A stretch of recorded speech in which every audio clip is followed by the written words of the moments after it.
Hey everyone, it's Jim, Home Spark Knife Sharpening. So I'm gonna tell you the answer to my title in the video right off the top. Why are these my favorite knives? It's not because they're Wusthofs. There's another reason why these are my favorite knives, and it's not the fact that they're a Wusthof. I'll tell you why these are my favorite knives. Just looking at them, there's very little scratches on them. I got some scuffs that are going to probably come off when I clean them. There's no water spots. Handles are in great shape. No water spots. These knives are well taken care of. That's what makes them my favorite knife. You can tell just by looking at them, they've probably never been in the dishwasher. And as a result, it makes sharpening them a lot more enjoyable for me because they're already in great shape. And I love it when I get a set of knives in that somebody actually takes the time to take care of them. That they're not in the dishwasher, they're not cracked handles, they don't have water spots all over the blades, or pitting, or rust, or pull-through scratches. That's why these are my favorite knives. So we're going to start with these. I'm set to about 16 degrees. Cubitron 120, Bucktool Low Speed Sander.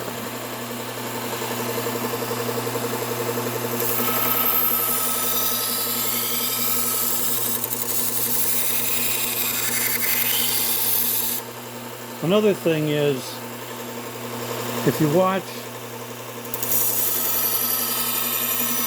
other sharpening channels, you'll see that some people, when they go across on sharpening, they're like zip, and they come over here and they go whoop. Okay, I am not that fast, nor do I need to be.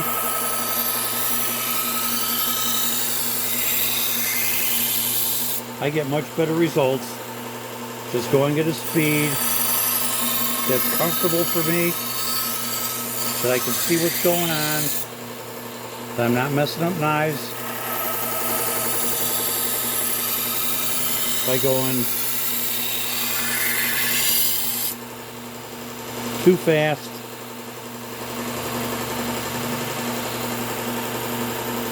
Make sure I got a burr all the way across.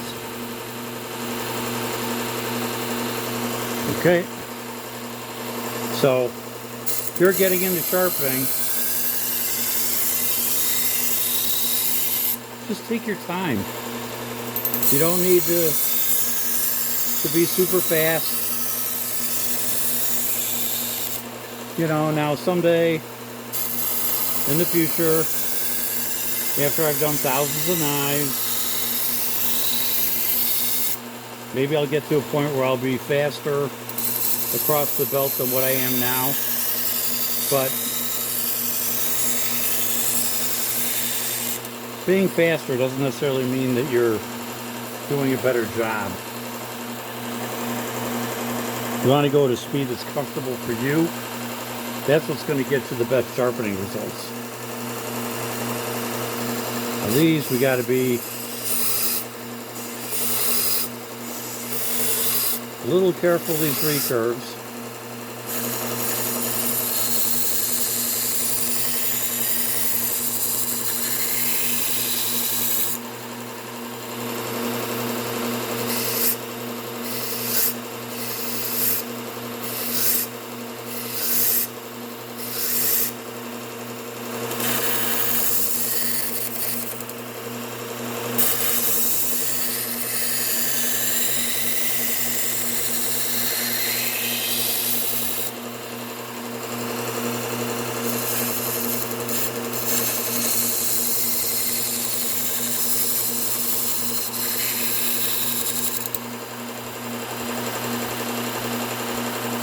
Okay.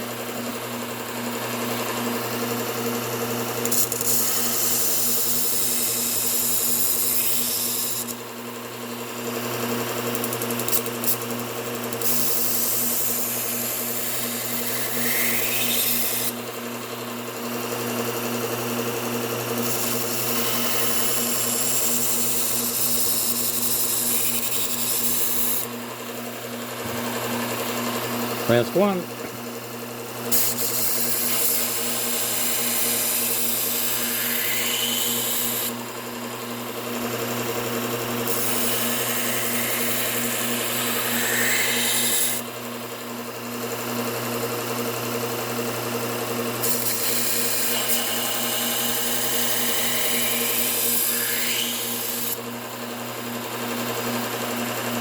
Something else I get a lot of comments on, these knives with the bolsters. A lot of times somebody will comment and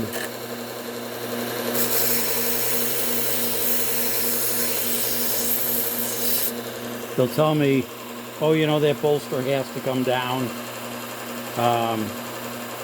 It's sticking up too high.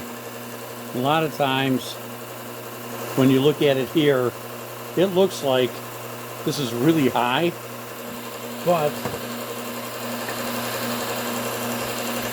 if you look at this,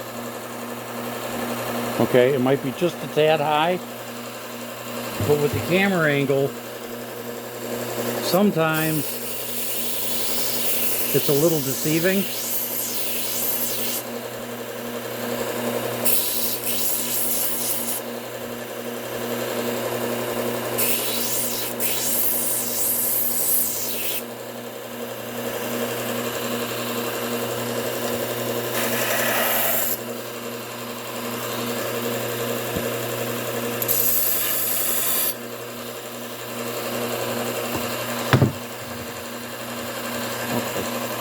So there, if I put it on there, basically pretty level. That should be good. It's so hard for me to hold it in front of the camera. When I hold it straight up, I'm not getting any gap in there.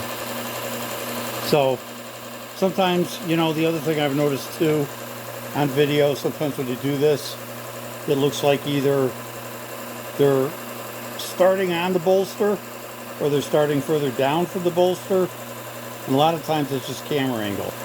Right there is the beginning of my blade, and if you look at this on the camera, it can almost appear that you're actually starting to sand right on the bolster, and we're not. It's just a lot of that is just camera angle and the way it makes it look. So if I had a straight on view, you probably see the difference. So now we're moving to a Trizact A30, which is about a 600. And this smooths out all those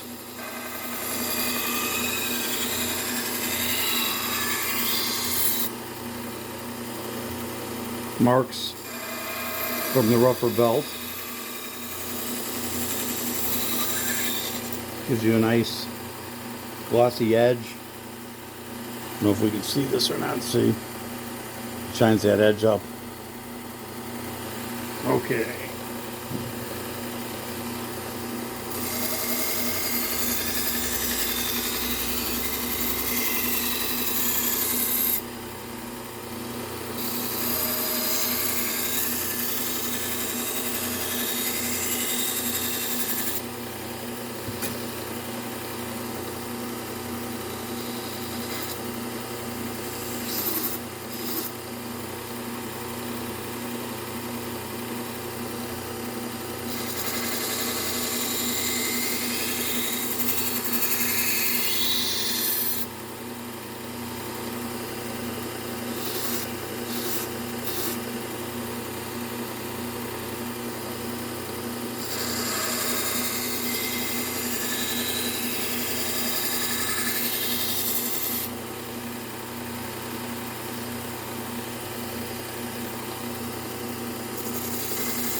The other thing that I know is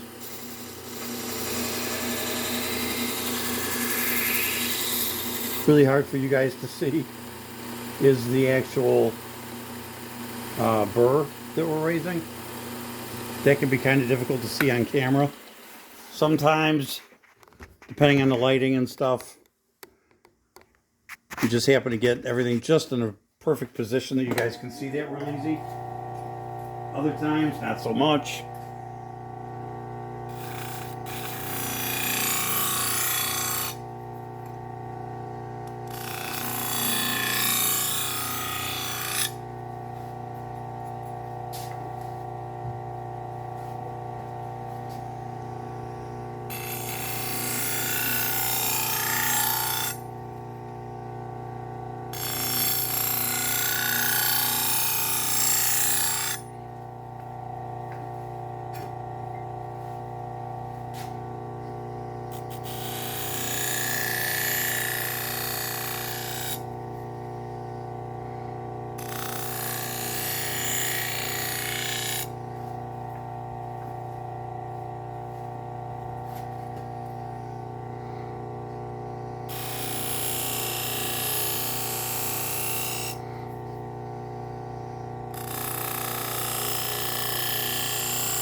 Okay, so that's it for those knives. Let's do some testing. See if I have to redo any of these. Sometimes I do, and that's okay. It's not a huge deal if you gotta touch one up or redo it.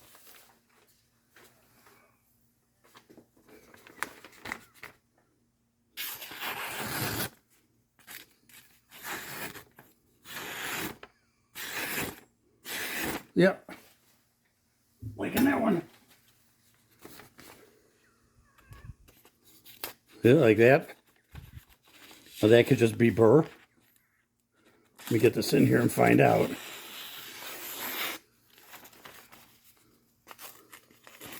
Nope. Don't like that. So, sometimes it's just burr. And a little bit of stropping doesn't take care of it. Let's go back to the drawing board. Not a huge deal. There you go.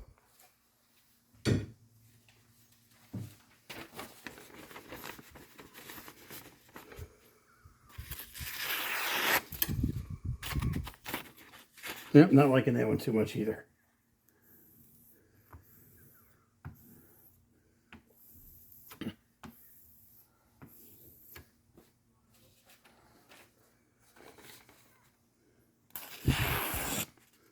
See what I mean? Sometimes it's just some extra burr that's stuck on there.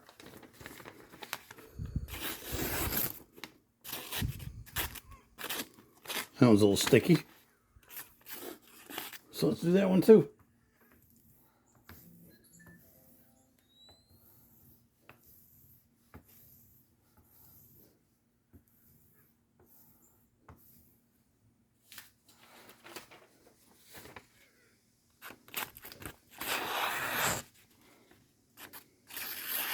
Yep.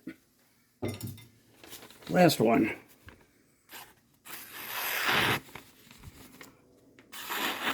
Yep.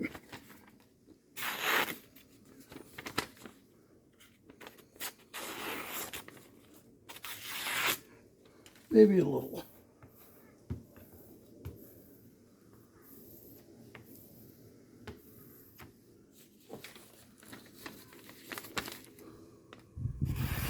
Okay. See the difference it made? This one's still sticking just a bit.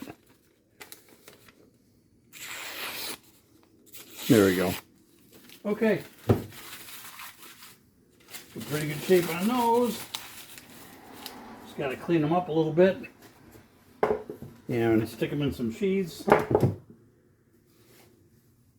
think probably use this one.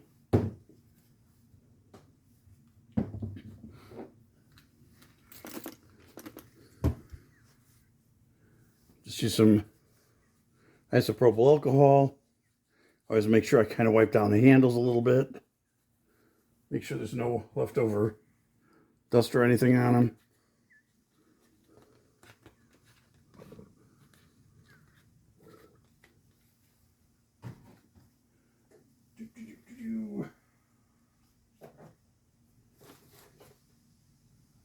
Here's another short one. When I cut some of these, I try to keep the short pieces, so I have them for the smaller knives, like this.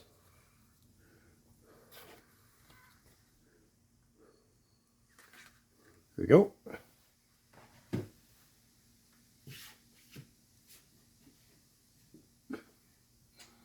Okay. That one's a really short one. This one,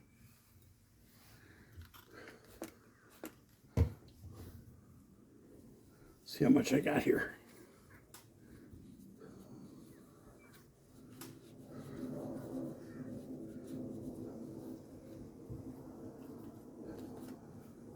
Yeah, we'll go ahead and I'll cut this one.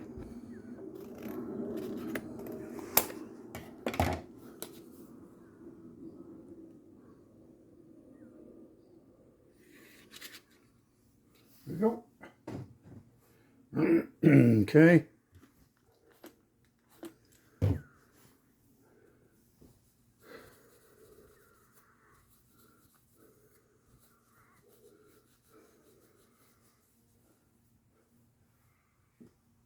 So yeah, it's just,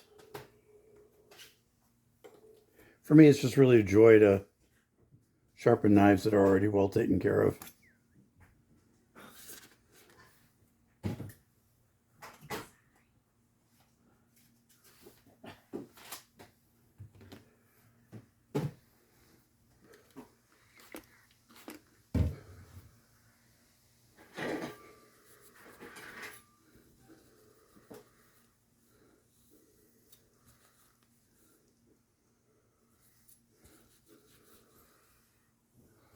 Okay, so that's it, all done. So, okay guys, that's it for today. Next time we get some knives in, we'll make another video for you. In the meantime, have a great day, and we will see you in the next one.